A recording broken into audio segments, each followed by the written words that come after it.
Welfare recipients and first home buyers are disappointed by many of the proposed budget measures. Potential home buyers are calling for the salary sacrificing scheme. They're calling that a drop in the ocean, and welfare groups fear controversial drug testing measures will only demonise job hunters. Daniel Blackett is a welfare recipient who uses his own dog walking business to try and kick an ongoing substance abuse problem. He says if he was to relapse under the government's proposed welfare measures, his situation would go from bad to worse. It's truly just an attack on people in society who are the most vulnerable. Myself as an addict for most of my life, if I lose that payment, well, I don't want to say what I might have to do. From next year, 5,000 people deemed to be at risk of substance abuse face random drug tests. Failing a first test will see their payments quarantined and put on a cashless welfare card. What we want to do is get people off welfare into employment, and this is one of the many ways that we seek to do that. A second strike results in a doctor's referral to get help.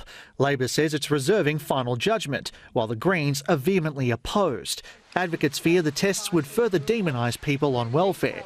A nasty crackdown on people who are on the unemployment payment, sending a message that if you're unemployed, it is essentially your fault. And access to social housing remains an issue. Affordable housing was a centrepiece of the budget, but itself lacked a centrepiece. So the poorest, the most disadvantaged in our housing situation will not benefit from this budget. But first home buyers will now be able to use voluntary superannuation contributions to save for a house deposit. Withdrawals will be taxed at a lower rate with a cap of $30,000. But Aditya Doshi, who's been house hunting for 3 years, says it would only partially help in Sydney's market, where properties hover around $1 million.